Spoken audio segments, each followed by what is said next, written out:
Hi, I'm Heather, and I am making an attempt. This might be a little clunky, but I'm making an attempt at recording me watching a video of myself in early 2022. I am doing this because I want to give an update on kind of where I've been this year. I'm kind of reviewing my year, seeing where I've made progress and maybe what's led to that progress.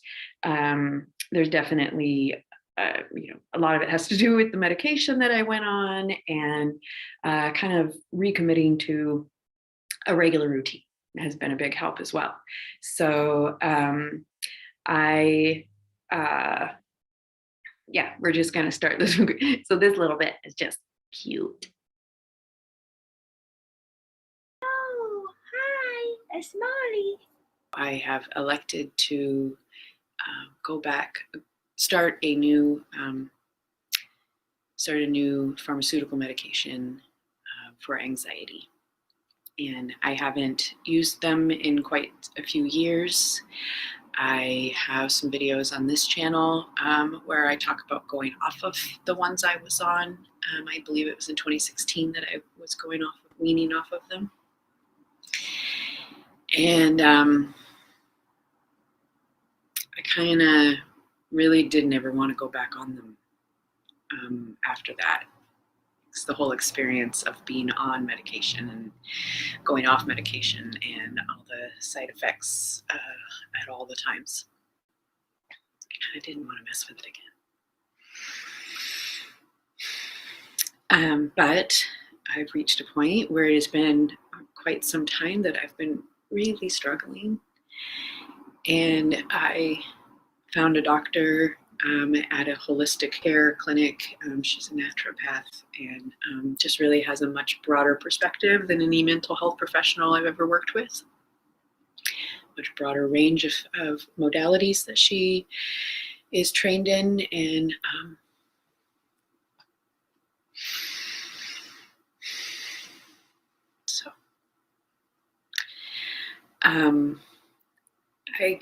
I mean, I've had a lot of emotion coming up, and it's just, there's a lot of reasons why it could be. Part of it is there's a feeling of disappointment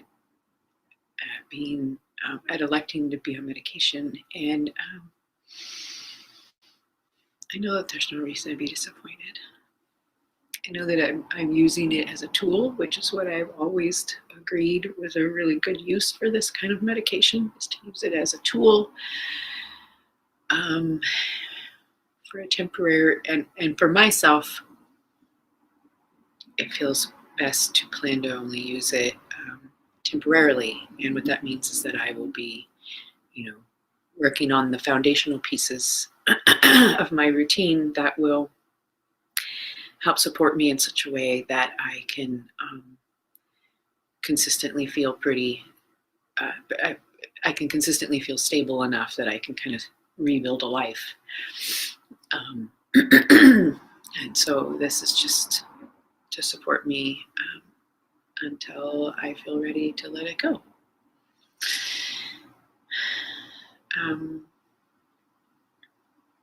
So this is I've now taken it twice.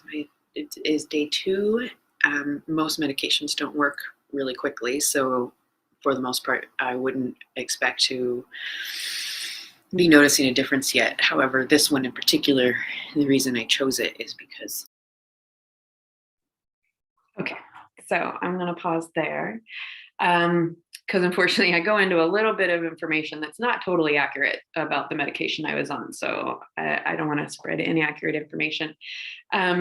But the first medication I went on was something called quetiapine. And the reason we chose it was because it's pretty fast acting, as well as even though I am tapering off of it now, it's December, and I'll kind of explain how that went. But it's technically something you can take and then not take. But I found it to be extremely beneficial. Within a week, I definitely was noticing quite a bit of less really deep lows. And I was sleeping a bit better. And yeah, it was definitely, I'm definitely glad I went on it. It definitely helped a lot. The bummer is that it really affects metabolism. And so within a pretty quick, I think it was like 2 months, I gained about 20 plus pounds. And I hadn't changed my eating habits. I had, like, it really was the medication. I talked with my therapist about it too. And she was like, yep, it's the medication. But we were trying to find something that worked really quick. And as soon as we get you a little more stable, we will switch to something that's not quite so hard, quite doesn't slow your metabolism down quite so much. Unfortunately, that particular doctor left the clinic I was working with, and so we didn't have time to get me to a point where she could kind of start transitioning me to another medication. And so I had to stay on the quetiapine a bit longer. But now I am working with a different doctor. She was more than happy to switch me to another medication. And so over the past like month or so, I've been transitioning off of quetiapine and on switching to something called lamotrigine, which is supposed to do a lot of the same stuff without messing with my metabolism quite so much. The other big medication change I made was I've known for a long time that I have ADHD, but it was my primary care provider that was giving me fast acting Adderall, 20 milligrams a day. And he wasn't willing to increase it. He really wanted me to work with a therapist, a medication management therapist to increase the Adderall or to change it to long, what is it called? Extended release.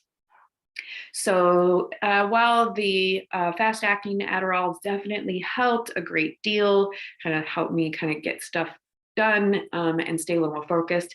And also another thing I learned about Adderall is that especially when you need it, when you have ADHD, it's totally different for people who don't have ADHD. I know their reaction is totally different. But one of the benefits of being on the correct dose of Adderall is that it also really supports reducing the huge swings of emotions that also can be really related to ADHD. So it's not just, kind of these big mood swings that I have in general, just for my mental health. It's also because of the ADHD. And since then, I have really come to believe and understand that I am very likely autistic as well, which also factors into meltdowns and, high emotion. So yeah, even that first doctor I was working with earlier this year, she was like, yeah, I think it would be a really good idea for you to get tested for autism. I think it's safe for us to work, create a therapy plan that includes that, that basically assumes you are autistic. And then the next doctor that I did end up working with also just 100% agreed. So she's like, I'm going to put in a referral for you right now. In the in-between time, I had to get on a bunch of wait lists, and, all the therapists were like way out. And so it worked out well that actually my first therapist replacement was able to work with me. So I'm really grateful for that. It helps a lot to be appropriately supported.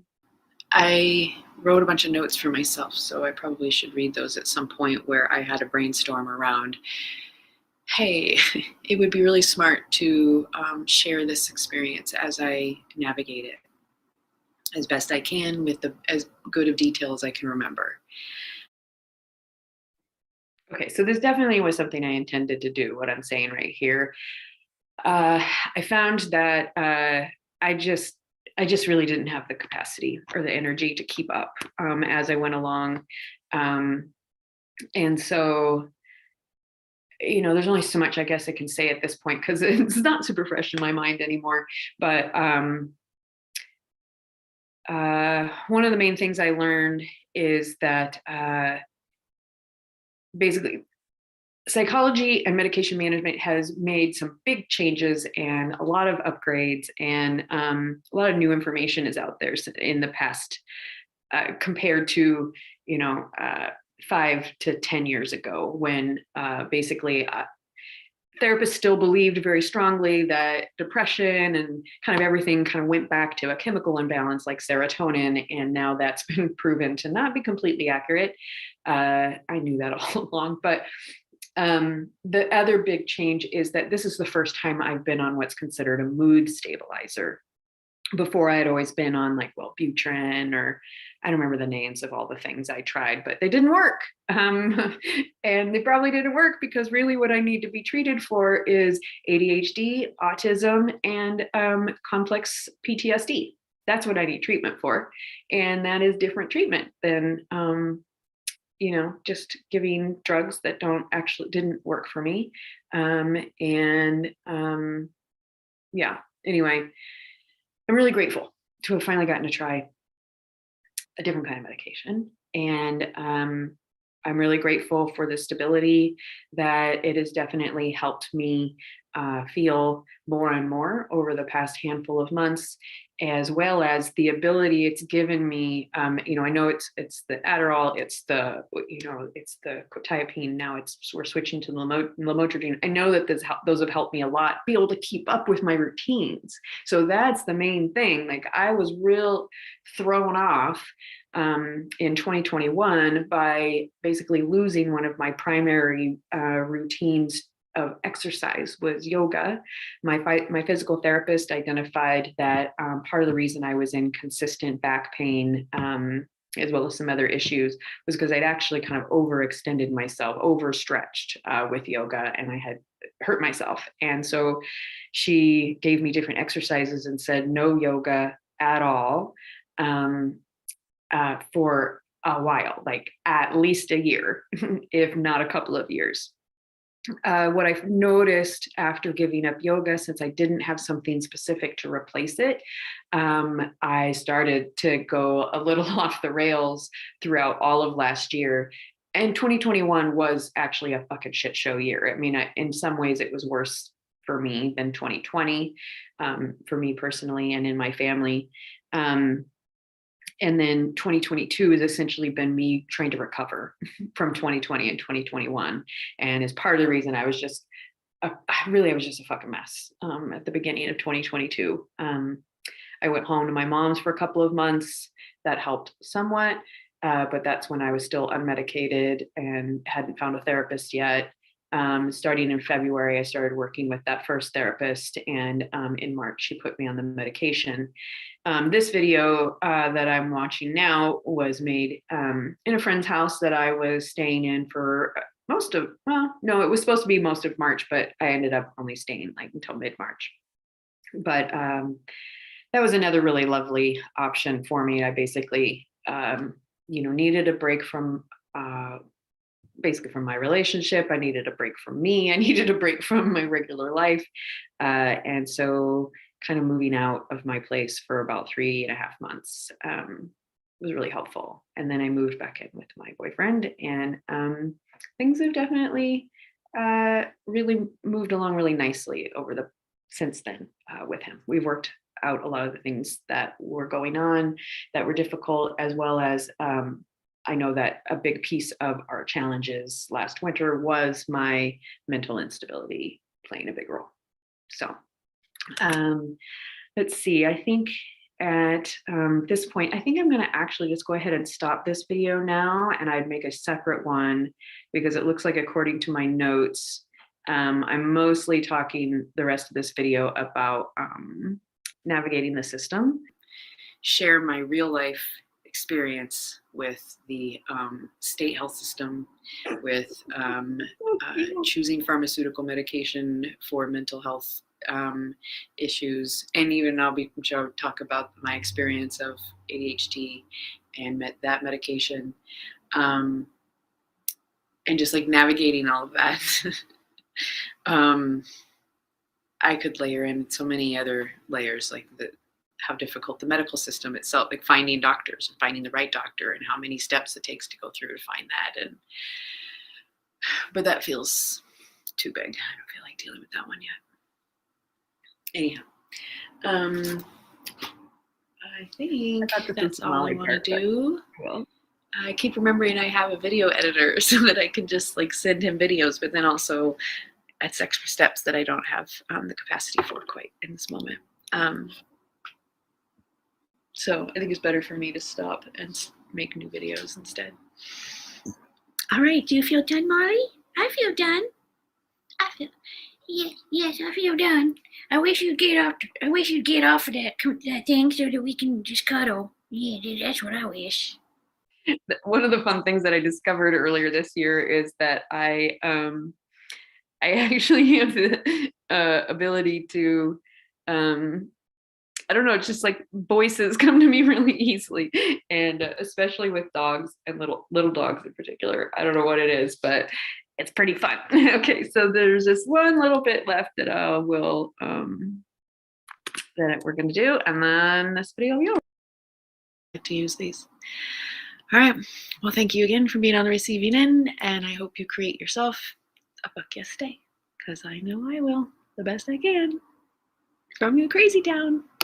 All right. So thank you for being on the receiving end of this. I hope it worked out okay. I'm going to see how it worked because I have a lot of videos that I want to do this with. Kind of basically, it's a combination of me talking to myself. It's a combination of sharing my experience in a way that I think could benefit others who are kind of on a similar path.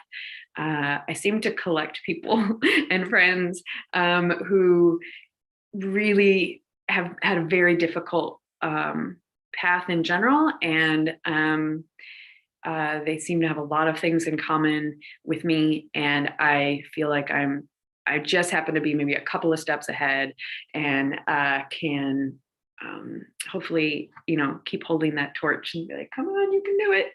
Come on, keep following. I've got a light right here. It's not as dark as maybe it has been in the past. So, okay.